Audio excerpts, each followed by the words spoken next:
Harusnya nama-nama seperti ini dipilih. Karena untuk para wanita, nama-nama terbaik dimulai dari 4 orang, yaitu sempurna dari wanita 4 orang ini. Maksudnya sangat dewasa, sangat bijaksana. Dalam riwayat lain, sesungguhnya 4 wanita ini adalah pemimpin para wanita di surga.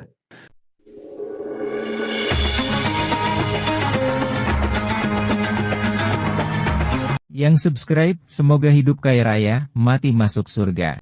Yuk jadi bagian dari dakwah kami. Dukung operasional dakwah dan sosial kami, raih pahala amal jariah yang terus mengalir sampai hari kiamat. Bismillah. Assalamualaikum warahmatullahi wabarakatuh.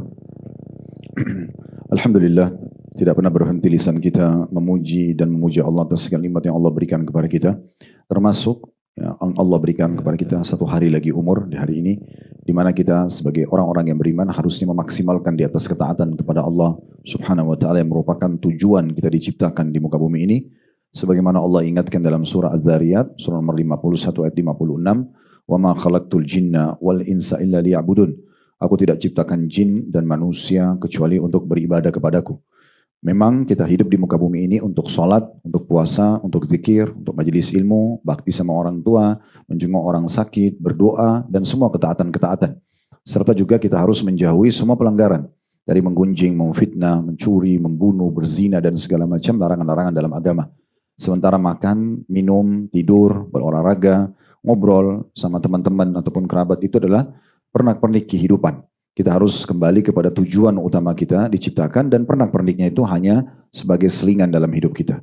Dan kalau Allah masih memberikan kesempatan kita setelah ketaatan, sebuah ketaatan kita kerjakan ketaatan yang lainnya, seperti dari sholat ke sholat yang lain, dari puasa ke puasa yang lain, dari zikir kepada zikir yang lain dan seterusnya, berarti Allah menginginkan kebaikan untuk kita. Dan kita harusnya bersyukur dan mempertahankan itu sebagaimana Allah sebutkan dalam surah Al-Hijr ayat 99, wa'bud rabbaka hatta ya'tiyakal yakin. Sembahlah Tuhanmu sampai datang kepadamu kematian. Kita tidak menyembah Allah dalam musiman atau waktu yang kita pilih-pilih saja, tetapi waktu yang sudah ditentukan oleh Allah Subhanahu wa taala. Selanjutnya kita panjatkan salam hormat kita kepada utusan Allah Nabi besar Muhammad sallallahu alaihi wa ala alihi wa sahbihi wasallam, sebagaimana Allah telah perintahkan kita untuk mengucapkan salam hormat tersebut. Mungkin ada baiknya sebelum memulai lanjutan pada buku kita Riyadhus Shalihin tulis oleh Imam Nawawi rahimahullah, dan insya Allah kita akan masuk di bab ke 195 masih berhubungan dengan masalah sholat. Kita kembali memetik hikmah dari Ramadan kemarin. Bapak Ibu sekalian, Allah Subhanahu wa taala tidak menjadikan Ramadan itu adalah musim ibadah yang hanya dikerjakan pada saat itu. Tapi Ramadan adalah bulan pelatihan. Bagaimana kita meningkatkan skill spiritual kita secara keimanan. Kita tingkatkan pendekatan diri kita kepada Allah Subhanahu wa taala dengan mengerjakan ketaatan, meninggalkan larangan. Jadilah sosok muslim yang pada saat Idul Fitri dan suasana sekarang mungkin masih suasana Idul Fitri yang mengucapkan alhamdulillah karena siap menerapkan ilmu Ramadan. Siap sekarang berpuasa sunnah, siap untuk menghidupkan sholat tahajud, siap untuk selalu membaca Al-Quran, siap selalu berdoa, berzikir, majelis ilmu, dan melakukan ketaatan-ketaatan. Serta juga meninggalkan dosa-dosa. Karena Ramadan sudah melatih kita untuk itu. Kita walaupun memiliki hal-hal yang dihalalkan oleh Allah, seperti makan, minum, begitu juga hubungan interaksi biologi suami istri. Kemarin Ramadan di siang harinya, kita diuji oleh Allah Subhanahu wa taala untuk menahan diri. Dan kita sudah berhasil melakukannya, alhamdulillah. Bagaimana dengan hal-hal yang haram? Harusnya kita lebih mampu untuk meninggalkannya. Ini pelajaran penting dari bulan Ramadan. Jangan menjadi figur-figur muslim yang justru mengucapkan alhamdulillah setelah Idul Fitri begini, tapi alhamdulillahnya salah tempat. Karena seakan-akan tanda kutip melepaskan diri atau lepas dan selamat dari penjara ibadah. Alhamdulillah tidak lagi puasa, tidak lagi sholat malam, tidak perlu mengerjakan ketaatan-ketaatan atau bahkan sudah boleh melakukan pelanggaran-pelanggaran kembali. Ini keterpurukan dan tidak boleh kita masuk dalam poin itu. Seorang ulama dari kalangan sahabat yang bernama Ka'ab radhiyallahu anhu. Ka'ab ini sahabat Nabi yang mulia yang mengingatkan kepada kita bagaimana seharusnya seorang muslim bersikap berhubungan dengan masalah Ramadan dan setelah Ramadan. Beliau mengatakan begini, "Man shama Ramadhana wa huwa yuhadditsu nafsahu idza aftara min Ramadan lam ya'sillaha dakhalal jannah bighairi mas'alatin wala hisab." Siapa yang mengerjakan ibadah di bulan Ramadan dan dia berhasil masih diberikan umur oleh Allah sampai selesai Ramadan. Ya, ini seperti keadaan kita sekarang, masih pada hidup, belum datang ajalnya. Lalu kemudian dia bertekad dalam hatinya, dan antara dia sama Tuhannya, dia tidak akan melakukan maksiat lagi. Setelah Ramadan, maka pastikan pada saat dia meninggal, dia akan masuk ke dalam surga tanpa ada masalah dan juga hisab. Ini perkataan yang luar biasa. Beliau mengingatkan kepada kita semua agar menjadi kelompok pertama tadi yang kita sebutkan. Yaitu orang yang justru setelah Idul Fitri begini lebih semangat untuk menerapkan pelatihan-pelatihan Ramadan. Justru tetap continue dan konsisten menjaga ibadah-ibadahnya. Jadi saya ulangi, beliau mengatakan siapa yang menyelesaikan, mendapatkan Ramadan dan menyelesaikannya, berhasil ya sampai akhir Ramadan dan dia belum meninggal dunia, lalu dia bertekad antara dia sama Tuhannya, dia niat, dia tidak akan bermaksiat kepada Allah lagi setelah Ramadan ini, dia akan mempertahankan konsistensi imannya, maka dia akan masuk surga pada saat meninggal tanpa ada masalah, tanpa ada hisab. Beliau mengatakan sebaliknya, "Wa man shama Ramadhana wa huwa yuhadditsu nafsahu idza aftara 'asa rabbahu fasiyamuhu 'alaihi mardud."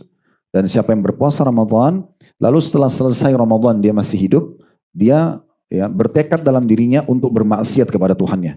Adalah saya kontrol diri saya, tidak pacaran, tidak ghibah, tidak mencuri, manipulasi data dan segala macam sampai Idul Fitri. Setelah Idul Fitri saya buat dosa nggak apa-apa, seperti itu. Maka puasanya tertolak. Maka puasanya tertolak. Jadi statement ini sangat menarik untuk kita pikirkan sama-sama. Disebutkan dalam kitab Lataiful Ma'arif di halaman 390. Masih di halaman yang sama, penulis juga menukil perkataan Bishr. Bishr rahimahullah berkata, "Bi'sal qawmu la ya'rifuna Allah, la ya'rifuna lillahi aw la ya'rifuna lillahi haqqa illa fi syahr Ramadan." Sungguh satu komunitas yang sangat buruk, kata beliau, adalah satu komunitas, satu kaum yang tidak mengenal dan memberikan hak Allah kecuali di Ramadan saja. Inna salihah alladhi yata'abbadu wa yajtahidu as-sanata kullah. Sungguhnya orang yang saleh dan saleha adalah orang yang terus berusaha dan menyembah Allah sepanjang tahun tanpa mengenal waktu. Seorang salaf pernah ditanya tentang masalah apa perbedaan dan keutamaan antara bulan Rajab sama bulan Sya'ban. Maka beliau berkata kepada orang yang bertanya, jadilah orang yang Rabbani. Orang yang betul-betul menjadi hamba Allah yang suka menyembah.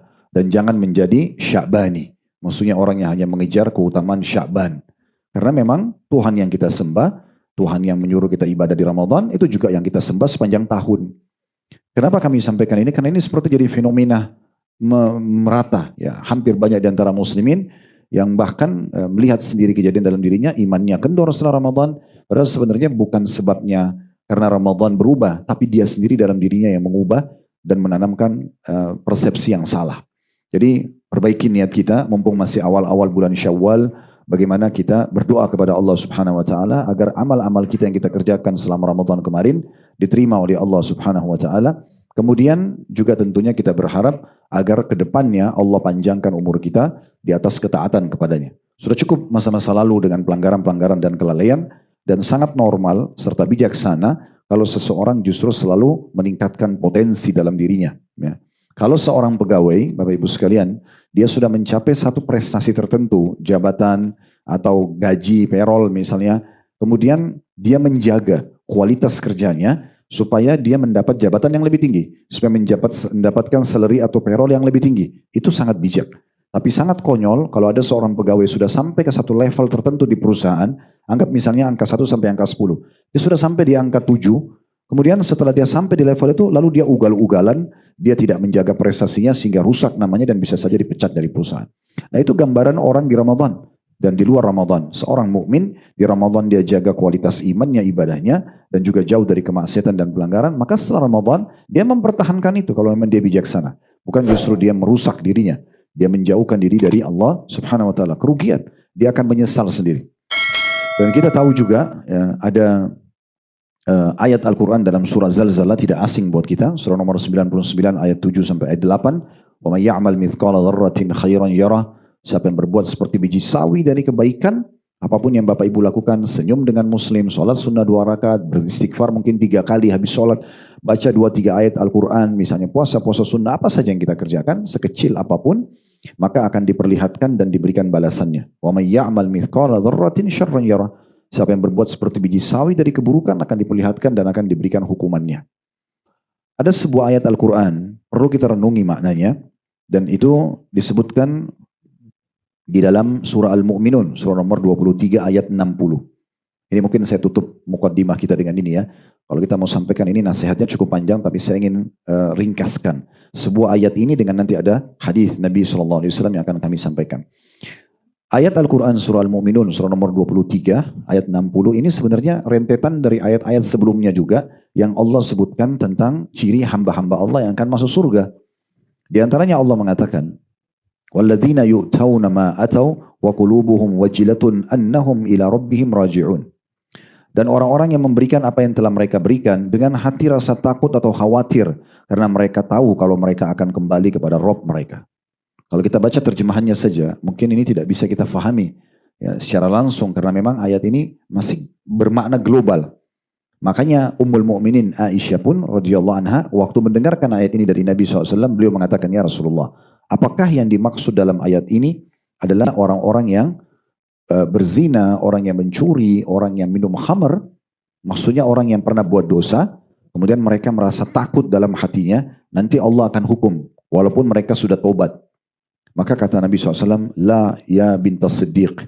Tidak wahai anaknya As-Siddiq. Karena Aisyah anaknya Abu Bakar. Abu Bakar julukannya Abu Bakar As-Siddiq. Nabi bilang, tidak wahai anaknya Siddiq. Sesungguhnya yang dimaksud situ adalah walakinnahumul ladina yasumuna wa yusallun wa yatasaddaqun wa hum yakhafuna alla yuqbala minhum. Ulaika alladina yusari'una fil khairati wa hum laha sabiqun. Hadis Hasan diriwayatkan Tirmidzi dan juga Ibnu Majah. Kata Nabi SAW, mereka yang dimaksud dalam ayat tadi, mereka orang-orang yang sudah memberi sesuatu, tapi mereka ikuti dengan rasa takut dalam hati mereka, ya, karena mereka tahu mereka akan kembali kepada Tuhan mereka, adalah orang yang rutin mengerjakan puasa, sholat, sedekah, dan ibadah-ibadah lainnya, sementara dalam hati mereka diikuti rasa khawatir, takut kalau itu belum diterima, atau kurang pahalanya. Sehingga akhirnya mereka sibuk terus. Kemarin gitu atau diterima atau enggak ya, dia berdoa. Terus dia kerjakan lagi besok, dia kerjakan lagi lusa sampai ajalnya datang. Ditingkatkan lagi kualitasnya karena diikuti rasa khawatir. Ini diterima enggak sih? Nah seperti itu. Dan juga mereka bahkan berhati-hati sekali, jangan sampai justru ibadahnya itu disisipi dengan riya misalnya, ya karena pamer sama orang, ya karena ingin dipuji oleh orang sehingga dia tidak dapat pahalanya, justru jadi dosa buat dia. Nah ini orang, ciri seperti ini adalah salah satu dari ciri ahli surga. Kata Nabi SAW, mereka adalah orang-orang yang dianggap berlumba-lumba dalam kebaikan dan mereka orang-orang yang segera mendapatkan balasan dari amalnya. Syekh Sa'di, seorang ahli tafsir, memaknakan Al-Mu'minun ayat 60. Ayat ini membahas orang-orang yang rutin sholat, zakat, haji, dan sedekah, serta amal-amal lain. Namun diikuti dengan hati mereka dipenuhi rasa takut dan khawatir. Jangan sampai amal-amal tersebut tidak diterima oleh Allah, atau bahkan bisa menjadi masalah buat mereka karena terlintas riyaknya sehingga menjadi hukuman bagi mereka. Dan dengan ini secara otomatis mereka akan terus-menerus menjaga amal-amal solehnya. Sebagai penutup hadis Nabi SAW yang diriwayatkan oleh Bukhari Muslim, "Inna min ahabbil a'mal ila Allah ta'ala adwamuha wa in qal." Sesungguhnya amal yang paling Allah cintai adalah amal yang konsisten dikerjakan walaupun sedikit. Misal ada seseorang muslim, dia rutin sholat duha walaupun 2 rakaat saja. 2 rakaat tapi rutin terus. Lebih baik daripada orang yang kerjakan 4 atau 8 rakaat tapi seminggu sekali. Nah, orang yang rutin ini lebih baik. Tentu kalau dia rutin dan banyak, itu lebih bagus. Tapi kalau ada orang yang hanya bisa kerjakan sedikit, sholat malam cuma bisa 2 rakaat misalnya sama witir 1. Atau witir 3 rakaat, 5 rakaat saja. Tapi rutin setiap malam lebih baik daripada orang yang sholat 11 rakaat tapi seminggu sekali atau sebulan sekali. Atau bahkan mungkin sebagian orang cuma Ramadan saja, setahun sekali. Nah seperti itulah. Orang yang rutin baca 1 ayat 1 hari Al-Quran lebih baik daripada orang yang baca 1 juz tapi sebulan sekali, seminggu sekali gitu ya. Nah ini berarti menandakan kita bisa punya tahapan dalam beribadah. Yang penting kita rutinkan. Nah kami sama teman-teman dai yang lain hanya bisa mengingatkan seperti ini Bapak Ibu sekalian, keputusan di tangan Anda. Jangan sampai nanti ajal datang baru menyesal. Coba dulu saya dengar ya, Ustadz bilang, coba dulu saya kerjakan, tapi tidak ada manfaatnya. Mumpung sekarang didengarkan, majelis ilmu itu manfaatnya agar kita datang, Bapak Ibu luangin waktu datang begini, mendengar, mendapatkan manfaat dan membawa pada perubahan. Nggak penting kalau Bapak Ibu mengatakan, oh ceramahnya tadi bagus ya, oh ini itu nggak ada manfaatnya buat Anda dan buat kami. Manfaatnya adalah kalau Anda, oh iya ini benar ya, terus diambil sebagai pelajaran, lalu membawa pada perubahan. Nah itu yang penting. Sekali majelis ilmu harusnya sudah cukup untuk mengubah kita jadi lebih baik daripada sebelumnya. Atau kita meninggalkan keburukan atau kesalahan dan akhirnya kita meninggalkan dan mengerjakan amal soleh sesudahnya. Itu jauh lebih baik. Jadi jangan sampai kita hadir berulang-ulang di majelis ilmu tapi hanya sekedar maaf cuma untuk memamer pakaiannya atau tasnya atau misalnya cuma untuk ngobrol, untuk ketemu sama teman-teman. Itu sayang banget itu ya. Padahal sebenarnya majelis ilmu lebih besar manfaatnya dari semua itu. Ini sedikit pembukaan yang kita ingin sampaikan karena momentumnya tepat selepas Idul Fitri supaya kita jadikan Ramadan kemarin pelajaran-pelajaran bisa kita ambil dari ketaatan kepada Allah dan meninggalkan dosa sebagai bekal 11 bulan ke depan. Nanti Ramadan akan datang kalau Allah masih kasih kita umur, di-upgrade lagi lebih bagus dari sebelumnya. Kemudian untuk bekal 11 bulan lagi sampai kita bertemu dengan Allah dalam kondisi pahala kita maksimal. Ya, karena kita sudah mengerjakan ketaatan juga maksimal. Baik, kita melanjutkan bedah buku kita Riyadhus Shalihin ditulis oleh Imam Nawawi rahimahullah dan kita masih di sekitar solat tentunya. Di bab yang 195 ini membahas masalah bab keutamaan solat-solat sunnah rawatib yang mengiringi solat fardu.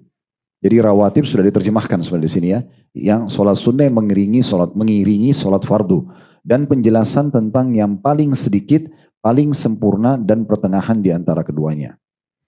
Hadis pertama yang kita akan bahas pada kesempatan ini adalah hadis nomor 1104. Dari awal kita belajar tentunya. Berbunyi dari Ummul Mukminin, Ummu Habibah Ramlah binti Abu Sufyan radhiyallahu anhuma, beliau berkata, saya mendengarkan Rasulullah sallallahu alaihi wasallam bersabda, "Ma min 'abdin muslimin yusalli lillahi ta'ala kulla yawmin 12 rak'ah tatawwu'an ghaira al-fariidhah illa banallahu lahu baitan fil jannah au illa bunya lahu baitun fil jannah." Tidak ada seorang hamba muslim yang sholat karena Allah Ta'ala, sholat sunnah sebanyak 12 rakaat selain yang fardu setiap harinya, melainkan Allah akan membangunkan untuknya sebuah rumah di surga atau melainkan akan dibangunkan untuknya sebuah rumah di surga.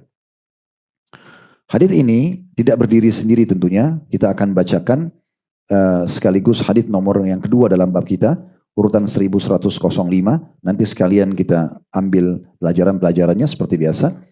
Hadits ini berbunyi nomor 1105 dari Ibnu Umar radhiyallahu anhuma, dia berkata, "Shallaitu ma'a Rasulillah sallallahu alaihi wasallam raka'ataini qabla adh-dhuhri wa raka'ataini ba'daha wa raka'ataini ba'da al-jum'ah wa raka'ataini ba'da al-maghrib wa raka'ataini ba'da al-isya." Saya sholat bersama Rasulullah SAW 2 rakaat sebelum duhur. Ini berarti 2 rakaat sekarang dan 2 rakaat sesudahnya. Berarti 4 rakaat. 2 rakaat setelah sholat Jumat, kemudian 2 rakaat setelah maghrib dan 2 rakaat setelah isya. Jadi kalau digabungkan jumlahnya 12. Jumlahnya 12 ya. Hadits ini atau 2 buah hadits ini satu kesatuan ya, karena ada rincian dari 1105 terhadap hadits nomor 1104. Baik, seperti biasa coba kita korek dulu mutiara ilmunya. Yang pertama tentang Ummul Mukminin. Ummul Mukminin berarti artinya ibunya orang-orang beriman. Julukan ini diberikan kepada semua istri-istri Nabi Muhammad sallallahu alaihi wasallam. Walaupun umur mereka lebih muda dari seorang sahabat yang hidup di masa itu, tetap dianjurkan yang sudah tua pun dari kalangan sahabat memanggil Ummul Mukminin. Karena Allah menyebutkan dalam Al-Quran ya, bahwasanya istri-istri Nabi itu semua adalah ibu-ibunya orang beriman. Makanya dipanggil dengan Ummul Mukminin ya. Dan ini termasuk adab kita kepada istri-istri Nabi. Jadi kalau kita mengatakan dari Aisyah, kita bisa mengatakan Ummul Mukminin radhiyallahu anha misalnya. Dari Hafsah juga sama, dari Juwairiyah, dari Sofia, istri-istri Nabi sallallahu alaihi wasallam. Kemudian Ummu Habibah, ini julukan beliau, namanya Ramlah. Nah, ini juga nama mungkin jarang orang gunakan. Harusnya nama-nama seperti ini dipilih. Karena untuk para wanita, nama-nama terbaik dimulai dari 4 orang. Yaitu Khadijah, istri Nabi yang pertama, kemudian anak Nabi dari Khadijah yaitu Fatimah, kemudian Maryam, dan yang keempat Asia, istrinya Fir'aun yang beriman. Maryam ibunya Nabi Isa. Karena kata Nabi SAW dalam sebuah hadis yang sahih, sesungguhnya telah sempurna dari laki-laki, akalnya maksudnya, cukup banyak di antara mereka. Dan sempurna dari wanita 4 orang ini. Maksudnya sangat dewasa, sangat bijaksana. Dalam riwayat lain, sesungguhnya 4 wanita ini adalah pemimpin para wanita di surga. Khadijah dan anaknya Fatimah, ini istri dan anak Nabi. Kemudian Maryam ibunya Isa dan Asya istrinya Fir'aun yang meninggal dibunuh oleh Fir'aun dalam keadaan iman. Nah setelah itu datang nama-nama istri-istri Nabi. Aisyah, Hafsah, Sofia, Juwairiyah, gitu kan? Maimunah, Asya, Maria, kemudian ini juga Ramlah, ya, ini nama-nama Sofia, nama-nama istri Nabi yang harusnya kita tahu dan kita jadikan sebagai nama anak-anak kita, gitu ya. Jadi ini nama-nama yang perlu dikenang gitu. Dan Ramlah ini anaknya Abu Sufyan. Abu Sufyan adalah sahabat Nabi, walaupun di awal-awal Islam dia membenci Islam. Abu Sufyan satu-satunya tokoh Quraisy yang masih hidup setelah perang Uhud. Jadi setelah perang Badr, perang pertama dalam Islam. Di 15 Ramadan tahun 2 Hijriah terjadi perang Badr. Dan waktu itu ada 70 tokoh-tokoh Quraisy meninggal semua. Seperti Abu Jahal, seperti Umayyah bin Khalaf, Syaibah, Walid, itu meninggal terbunuh di perang Badr. Tersisa tokoh Quraisy yang senior cuma Abu Sufyan. Dan Abu Sufyan ini yang memicu masyarakat Mekah untuk menyerang Madinah 1 tahun setelahnya. Perang Uhud di tanggal 16 Syawal tahun 3 Hijriah gitu ya. Namun subhanallah hidayah datang kepadanya di pembebasan kota Mekah. Dia masuk Islam bersama istrinya Hindun. Dan hampir semua anak-anaknya masuk Islam. Ya, terkenal sekali anak-anaknya seperti Muawiyah, Yazid, radhiyallahu anhu ajma'in. Muawiyah sempat menjadi penulis wahyu Nabi. Dan Ramlah ini atau Ummu Habibah masuk Islam sebelum ayah dan saudara-saudaranya. Dan dia termasuk orang yang hijrah bersama kaum muslimin ke negeri Ethiopia di Habasyah. Dan waktu Nabi SAW menikahi beliau, itu yang melamarnya adalah Najasyi, raja Ethiopia yang masuk Islam tapi menyembunyikan keislamannya. Lalu kemudian setelah menikah, lalu dikirimlah Ummu Habibah ke Nabi SAW. Ini tadi kita sempat bilang Ramlah binti Abu Sufyan radhiyallahu anhuma. Dalam bahasa Arab kalau dua, anhuma. Makanya kita bilang begitu karena dia sama ayahnya, dua-duanya sahabat Nabi. Dan di sini juga ada pelajaran penting Bapak Ibu sekalian. Jadi kalau ada kerabat Anda yang non-muslim, gitu kan, jangan pernah putus asa untuk terus mendakwakan Islam. Kalau hari ini dia tolak, belum tentu besok ditolak, belum tentu lusa ditolak. Abu Sufyan ini membenci Islam dari awal Nabi SAW diutus menjadi Nabi, 13 tahun di Mekah, plus juga hampir 8 tahun kurang lebih ya, setelah Nabi SAW hijrah. Nanti pembebasan kota Mekah, baru dia dapat hidayah masuk Islam. Dan setelah itu jadi orang yang sangat ya, mulia dalam Islam. Bahkan anak-anaknya seperti Muawiyah bin Abi Sufyan, sepupunya Utsman bin Affan, itu menjadi gubernur di wilayah negeri Syam 20 tahun. Dan dia pendiri kerajaan pertama dalam Islam, dinasti pertama namanya Umayyah. Yang berdiri dari tahun 40 Hijriah sampai 132 Hijriah. Pendirinya itu adalah Muawiyah. Dari 20 tahun jadi gubernur, 20 tahun jadi raja. Selama 40 tahun dia memimpin kaum muslimin. Baik, itu pelajaran pertama tentang penjelasan makna Ummul Mukminin serta juga sedikit kisah tentang Ummu Habibah Ramlah binti Abi Sufyan radhiyallahu anhuma.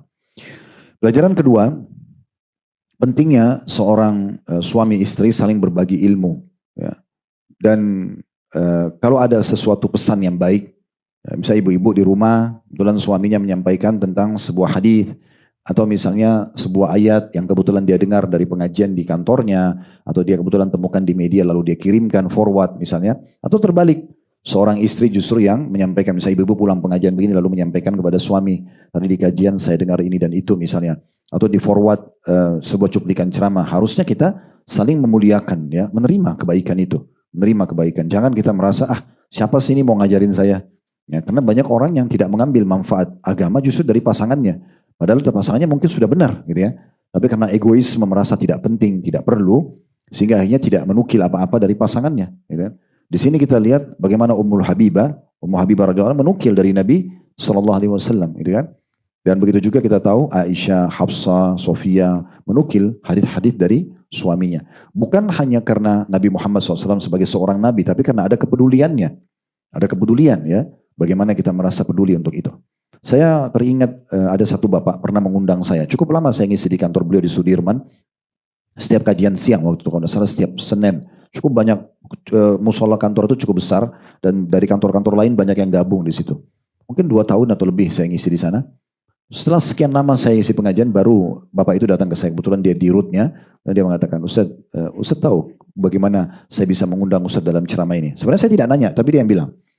Terus saya bilang, saya nggak tahu Pak, saya cuma tahu saya diundang, antum undang dan teman-teman di sini, saya hadir, kebertepatan juga ada jadwal bisa kita lowongin gitu.